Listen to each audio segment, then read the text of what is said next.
नमस्कार।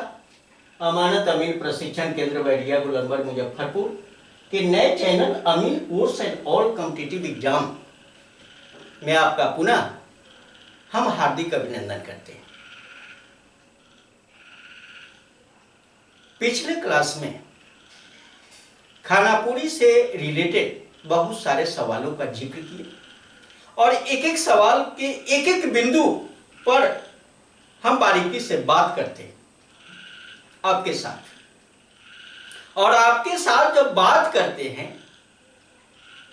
और आप हमारी बातों को बारीकी से सीख लेते हैं, समझ लेते हैं, तब मेरा हौसला बुलंद होने लगता है। मैं चाहूंगा कि आज का क्लास भी आपके लिए काफी इंपॉर्टेंट हो और सवाल ही रखने जा रहे हैं। हो सकता है कि यह सवाल पूरा हो या नहीं हो। अगर वीडियो लंबा हो जाएगा तो इस सवाल को हम 2 क्लास में कवर करेंगे। हम लंबा आपको ले जाना नहीं चाहते, कारण कि कोई भी चीज को बारीकी से सीखो, कम जानो, कम सीखो, लेकिन उसके एक एक बिंदु पर आपका फुल पावर होना चाहिए। यह नहीं कि बहुत सारी ढेर सारी बातों को रख दें, आप समझ ही नहीं पाए तो क्लास की गरिमा समाप्त हो जाती है। क्लास की गरिमा तब बरकरार होती है जब 2 बातों को सिखाया जाए, 2 बातें आप सीख लो। क्लास की गरिमा तब होगी जब आपके जेहन में इन सारी बातों की जानकारी होगी, आप उसको एक्सेप्ट कर लोगे, तब हमारी उपलब्धि और साथ साथ आपकी भी उपलब्धि। इसलिए एक सवाल मैं पहले रखना चाहूंगा यहां पर, नवैयत से आप क्या समझते हैं? बहुत इंपॉर्टेंट क्वेश्चन है। नवैयत शब्द देखने पर नया लगता ही होगा, हम विश्लेषण करेंगे नवैयत शब्द का। तो पहले सवाल लिख ले, फिर विश्लेषण करें तो ज्यादा अच्छा।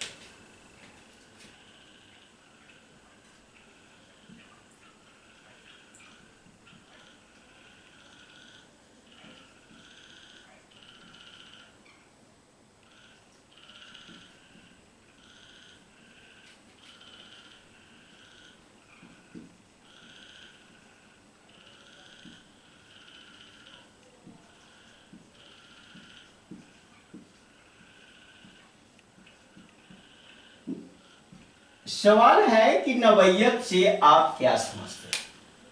सवाल तो बहुत छोटा दिख रहा है, लेकिन इसका प्रोसेस बहुत बड़ा है।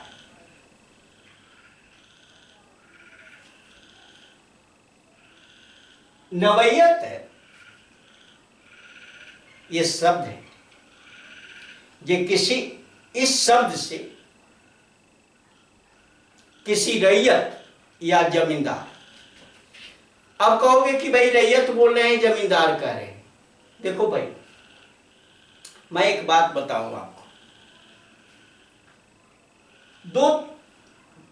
3 शब्द आपको जेहन में रखना है। जमींदार, रैयत, किसान, काश्तकार और खेतिहर, ये 5 गो शब्द बताया। कौन कौन शब्द बताया, नोट कर देते। जमींदार,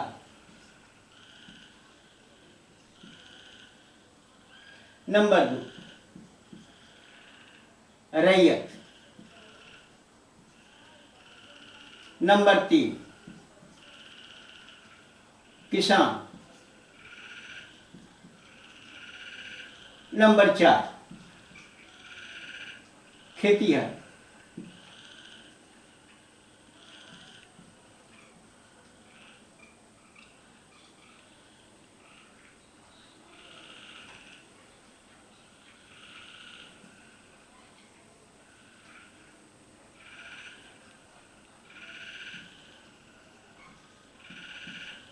खेतिहर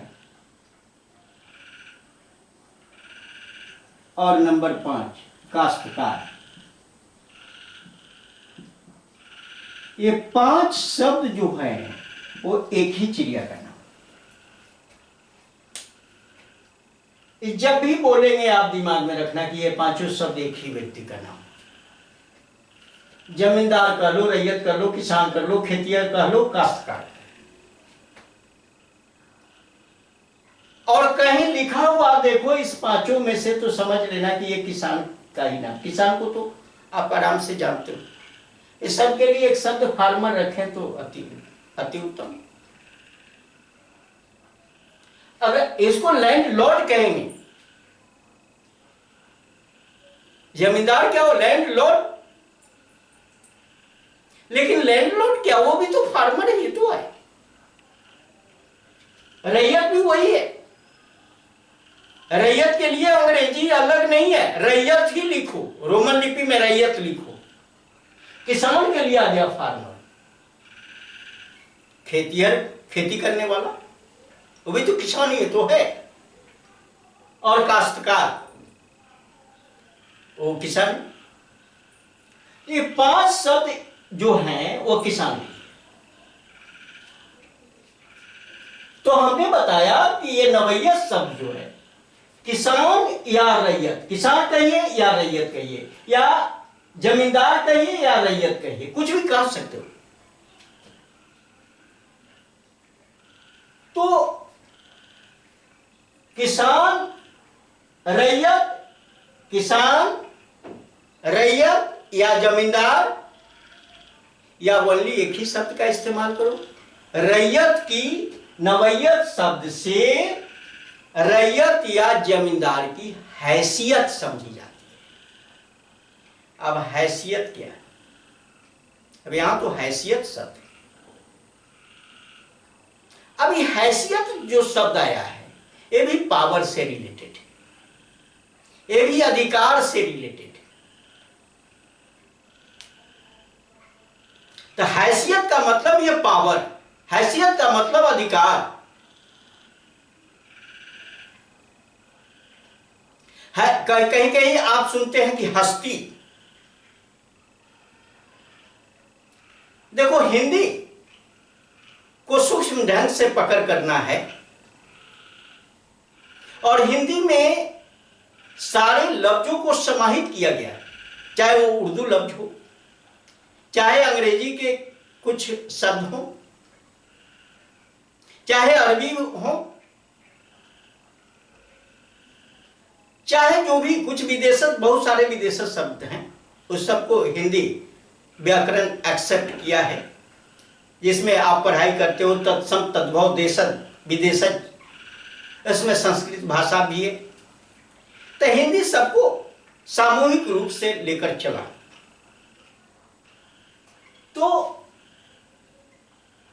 रैयत या जमींदार की हैसियत समझी जाती है। ये हैसियत को प्रमाणित करता है कौन सा नवैयत। अपने जमीन पर, अब देखो मैं एक बात बताऊं, अपने जमीन पर सही हक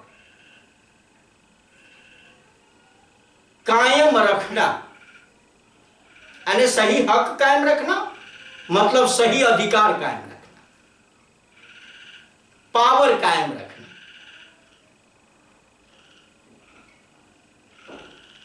इसको कहते कायम रखना, यानी कायमी रैयत।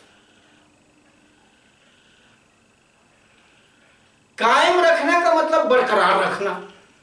कायम भी उर्दू शब्द है, उसका मतलब बरकरार रखना। हक भी उर्दू शब्द है। हक का मतलब, यहां हक की मैं बात करी, हक उर्दू शब्द हो। हक का मतलब अधिकार, अंग्रेजी में राइट कह सकते हो। पावर, अब जो भी इस्तेमाल करें,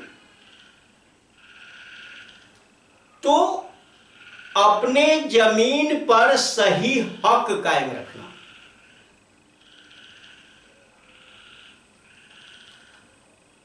तो कायमी नवैयत है, कायमी रैयत के नाम से जानेंगे।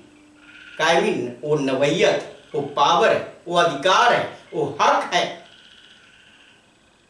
वो हैसियत है।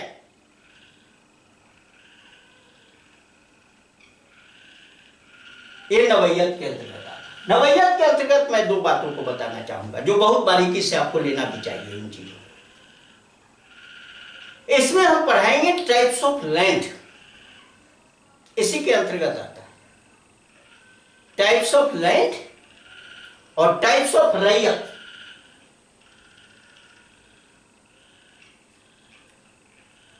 पहले हम बात कर लेते हैं इस नवैयत के अंतर्गत टाइप्स ऑफ रैयत, यानी रैयत के प्रकार।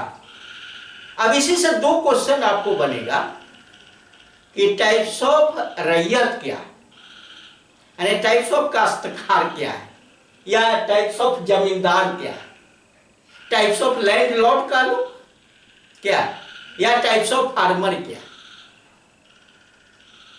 ये सारी चीजें बने।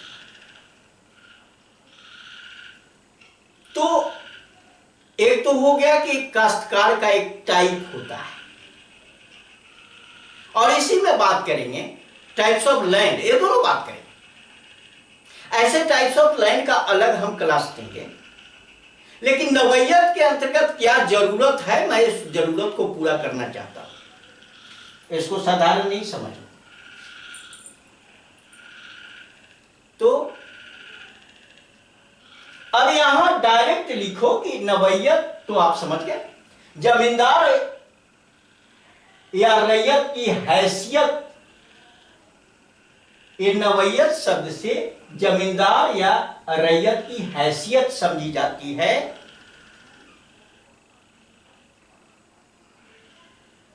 ये शब्द कितना इंपॉर्टेंट है आप समझ गए।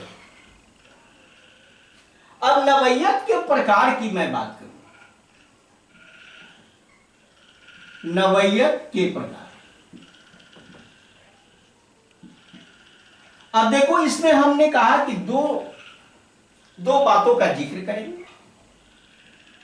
एक तो एक टाइप्स ऑफ काश्तकार,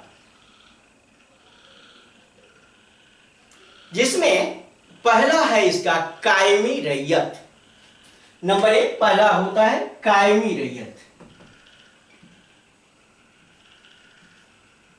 कायमी रैयत ये कैसा रैयत है भाई? ये कायमी रैयत क्या है? हमने कहा कायम का शब्द है, कायम का मतलब बरकरार रहना, और रैयत आप जान रहे हो। कायम का मतलब कि भाई आप खूंटा जहां गाड़ दिया वहां आप टिके हुए हो, उसी को कायम कहेंगे ना। ये मेरा है, यानी दूसरे का नहीं है, वो आप ही का। और ये मिला कहां से? यानी ये पीढ़ी दर पीढ़ी से जो जमीन आपके खानदान से चली आ रही हो और उस पर आपका हक बनता है, वो कायमी रैयत का है। जैसे खानदानी जमीन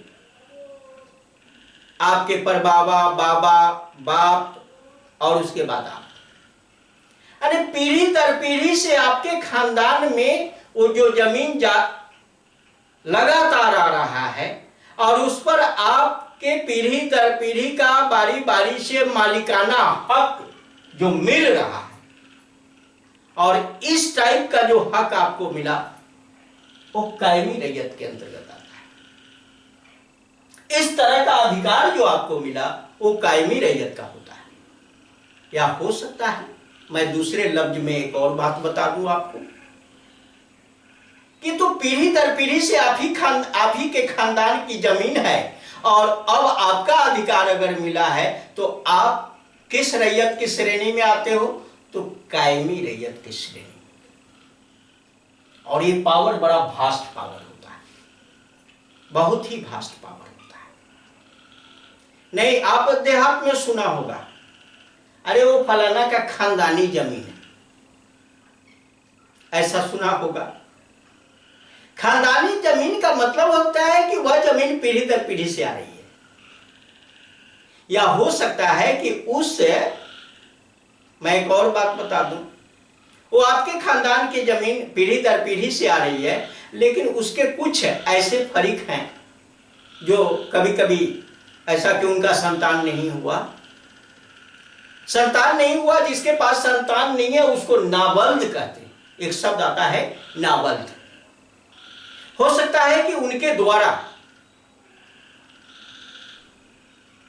आपको जो जमीन उनके हक का जो जमीन आपने उनसे केवाला ले लिया, केवाला करा लिया, यानी लिखवा लिया उनका जमीन आप अपने नाम से, वह जमीन पर भी जो आपका हक होता है वो कायमी रैयत का हक होता है। इसको कहते हैं जो खानदान की जमीन कहीं ना कहीं खानदान के लोग ही लिखवा लेते हैं, और इस तरह से मालिकाना हक लिखवाने वाले का जो हो जाता है वह हक होता है कायमी रैयत का हक, उसको कायमी रैयत कहते। तो या तो पीढ़ी दर पीढ़ी से वह जमीन आ रही है, नहीं तो वंशवीय केवाला से वो जमीन हासिल हुई है। तो इस टाइप की जमीन पर जो आपका अधिकार होता है उस अधिकार का नाम है वो कायमी रैयत। उस टाइप के जो आप इस टाइप के जितने काश्तकार होंगे, इस टाइप के जितने किसान होंगे, इस टाइप के जितने जमींदार होंगे, इस टाइप के जितने खेतीहर होंगे, ये सारे कायमी रैयत के अंतर्गत आए। अब हमें विश्वास है कि आप कायमी रैयत को बारीकी से समझा होगा। अब दूसरा पॉइंट लेते हैं। दूसरा पॉइंट इसका लेते हैं, वह है दाखिलकार।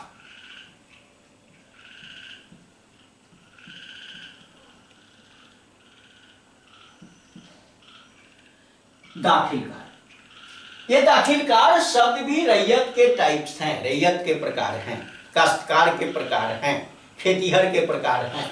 एक तो ये प्रकार हो गया, दूसरा ये दाखिलकार। दाखिल का मतलब आप जानते हैं, कहीं आप दाखिल हो चुके हैं, कहीं आप पावर का आजमाइश कर रहे हैं, उस पर दूसरा नहीं है। तो इस टाइप का जो अधिकार है, या तो किसी जमीन पर आप 12 वर्ष या उससे अधिक समय से उस जमीन को अपने कब्जे में रखा है और बिल्कुल शांतिपूर्ण ढंग से रखा है, कहीं कोई विरोधाभास नहीं, कहीं किसी प्रकार का ऑब्जेक्शन नहीं, कहीं किसी प्रकार का झंझट नहीं, कहीं किसी प्रकार का कोई शिकायत नहीं, और आप 12 वर्ष तथा उससे अधिक समय से किसी जमीन को अपने अधिकार में रखा है, तो आप भी एक रैयत हो गए। तो आप कैसे रैयत हो गए? तो कायमी की श्रेणी में तो आप नहीं आए, लेकिन दाखिलकार रैयत की श्रेणी में आप आते हैं, और दाखिलकार रैयत में आपका नाम घोषित हो जाता है। सर्वे भी होगा तो उसमें दाखिलकार शब्द का इस्तेमाल किया जाता है। आप वहां पर दाखिल हो, वहां पर टिका हुआ है, आपका पावर है।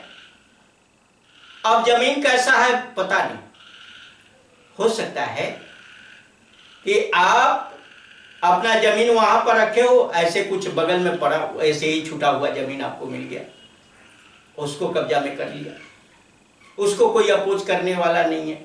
लेकिन यह प्रदर्शित करना होता है कि जमीन के चौहद्दी के, जो जमीन जहां पर दाखिलकार का पावर आपको मिल रहा है, उस जमीन के चौहद्दी की मतलब चौहद्दी जैसे बोलेंगे आपको 4 चीज याद करना होगा। उत्तर दक्षिण पूरब पश्चिम में जिस किसान का खेत है वो किसान का नाम ही उस जमीन की चौहद्दी है। तो चारों किसान माने चौहद्दी के किसान को ये सपोर्ट करना होता है कि ये 12 वर्ष या 15 वर्ष या 20 वर्ष से इस खेत को जोत रहे हैं, इनके हक में है, इनका जमीन है। अगर ये बात स्पष्टीकरण हो जाती है आप दाखिलकार की श्रेणी में आ जाते हैं। और यह नहीं कि दाखिलकार अगर बन गए तो आपका हक नहीं हुआ, आपका पूरा को पूरा हक मिलता है यार।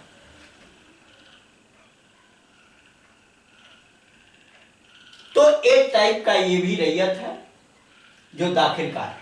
कितना समय बताया? 12 वर्ष या उससे अधिक, और किसी जमीन पर आपने टिका और शांतिपूर्वक ढंग से टिका, कहीं से किसी प्रकार का कोई ऑब्जेक्शन नहीं हुआ, कहीं किसी से झंझट नहीं हुआ, कहीं किसी से कोई लड़ाई नहीं हुई, और अपना हक कायम रखा। और उस जमीन के चौहद्दी के सभी कृषक ये बताने के लिए तैयार हो गए कि ये चीज इन्हीं का है। तो आप किस रैयत की श्रेणी में आओगे? दाखिलकार। नवैयत कैसा लिखा जाएगा? दाखिलकार। नवैयत कैसा लिखा जाएगा? दाखिलकार नवैयत। हैसियत आपकी क्या हो गई? दाखिलकार की हैसियत हो गई। आपको ये शब्द समझ में आ गया। अगला नंबर लेते हैं, गैर दाखिलकार।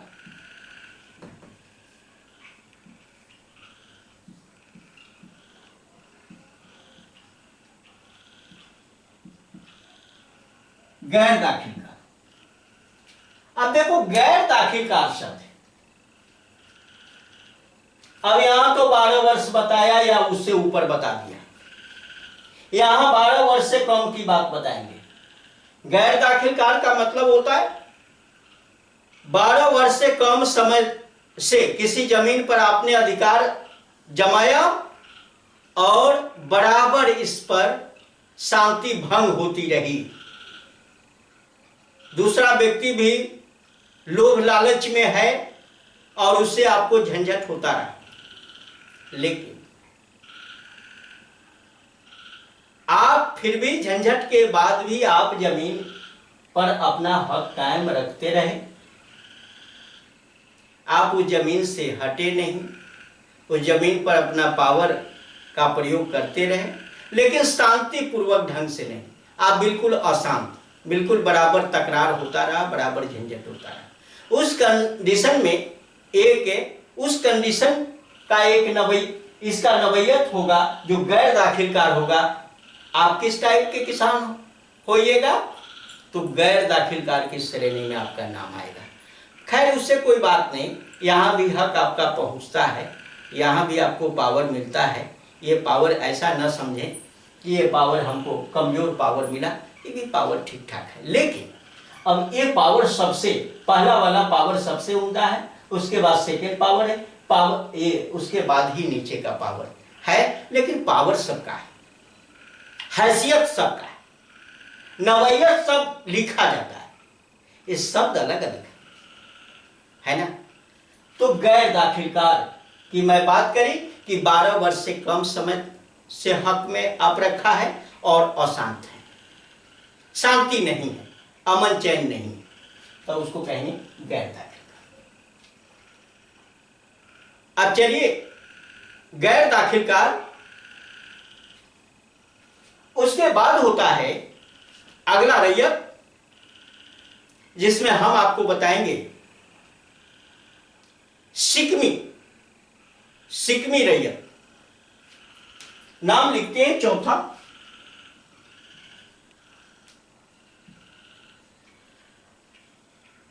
सिकमी रैयत। अब एक ऐसा रैयत है, इसको मैं बता दूं, सिकमी रैयत। अब सिकमी रैयत में क्या है कि आपके पास ढेर सारा जमीन है, आप जमीन को कंट्रोल नहीं कर रहे, तो जमीन यूं ही पड़ा हुआ है, दिमाग में आया कि किसी को बटाई दे दें। और दूसरा व्यक्ति जो है ये बटाई लेने के लिए आ गया।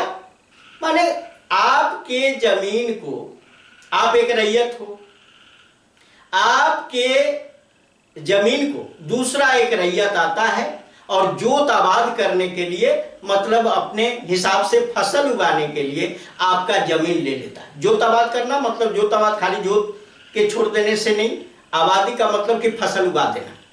जोत आबाद करने के लिए वो रैयत आपका जमीन ले लेता है और क्या होता है कि भाई रैयत जब जमीन ले लिया जोत आबाद करके, और लगान जो है सो उसके बदले में आपको देता है। अनेक कुछ तय राशि आप कर लेते हो कि 500 रुपए कट्ठा, 5 किलो के कट्ठा, 20 किलो के कट्ठा कुछ तय कर लेते हो इस सिकमी रैयत के साथ। अने सिकमी रैयत मतलब जो ठेका पर दूसरा रैयत आपका जमीन ले लिया है, उस रैयत का नाम हो गया सिकमी रैयत। अब वो आपको लगान देता है। आप किसको लगान देते हो? आप गवर्नमेंट को लगान देते हो। तो यहां लगान दो जगह से आ रहा है। जैसे सिकमी रैयत, रैयत को रेंट दिया, और रैयत जो है सो गवर्नमेंट को रेंट दिया। अब यहां पर देखिए, कायमी रैयत में क्या होता है कि लगान आप डायरेक्ट गवर्नमेंट को देते हो। यहां पर कुछ नहीं, यहां पर कोई भी चौलिया नहीं। ये दाखिलकार में भी डायरेक्ट गवर्नमेंट को दिया, गैर दाखिलकार में लगान डायरेक्ट गवर्नमेंट को दिया। अब यहां सिकमी रैयत में होता क्या है कि सिकमी रैयत रैयत को लगान दिया, कारण कि वो बटाईदार है, बटाई जो था वो तो गवर्नमेंट, वो तो रसीद नहीं ना कटवाएगा जी। आपको आपके साथ जो एग्रीमेंट हुआ उतना रुपया आपको दिया या उतना अनाज दिया, और आपका वो जमीन है इसलिए आप गवर्नमेंट को रेंट देते हो। तो ये सिकमी रैयत, अरे रैयत के जमीन को एक लाइन में इसका उत्तर हम देते हैं कि रैयत के जमीन को कोई दूसरा रैयत जोत आबाद करने के लिए लेता है, और दूसरा रैयत पहले रैयत को लगान के रूप में कुछ देता है और पहला रैयत गवर्नमेंट को रेंट देता है। तो इसलिए इस प्रकार दूसरे रैयत को सिकमी रैयत कहते हैं। अब ये बात स्पष्ट हो गई होगी कि सिकमी रैयत क्या, बटाईदार समझो एक लाइन, ये तो सब लोग करते हैं, ऐसा दिमाग में होगा। तो सिकमी रैयत की श्रेणी में दूसरा रैयत आएगा। पहले रैयत के जमीन को दूसरा रैयत जोत आबाद करने के लिए लेता है और उस जमीन के बदले लगान रैयत को देता है, पहले रैयत को देता है। तो इस प्रकार दूसरा रैयत जो होता है वह सिकमी रैयत कहलाता है। और एक और चर्चा करते हैं, वह है पांचवा, दर सिकमी रैयत।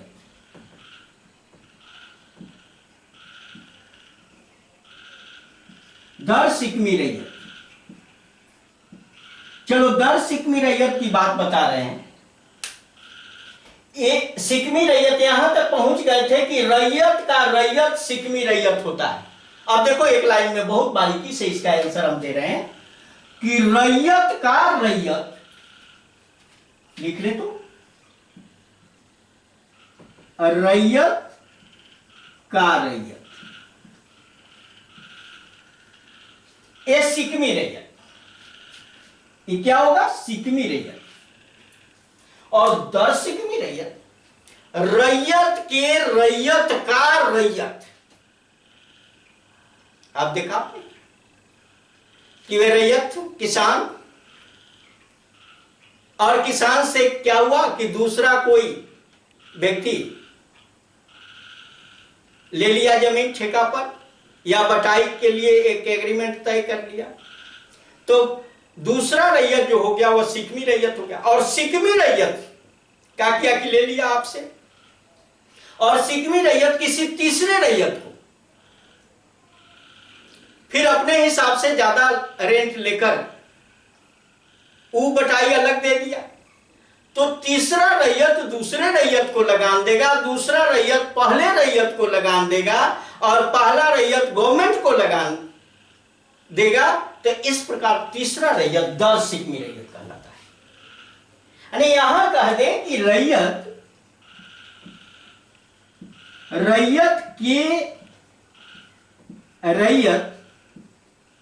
का रैयत,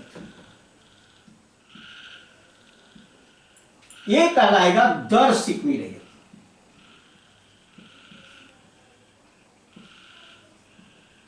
दर सिकमी रैयत, और ये कहलाएगा सिकमी रैयत।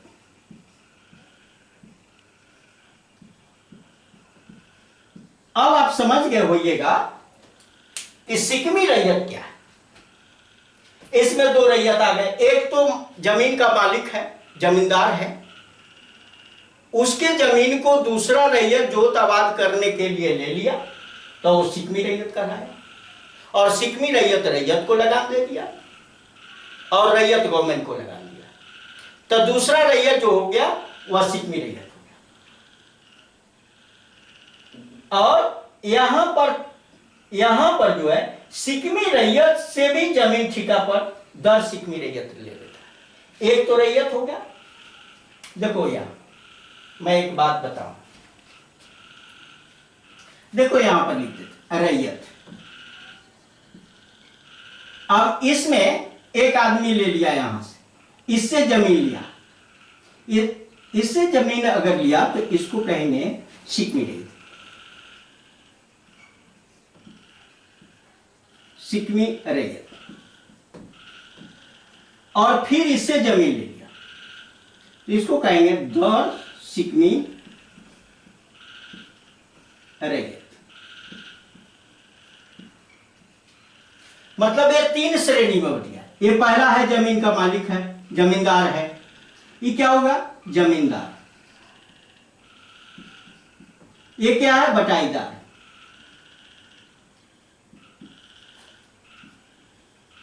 और ये क्या है बटाईदार का बटाईदार।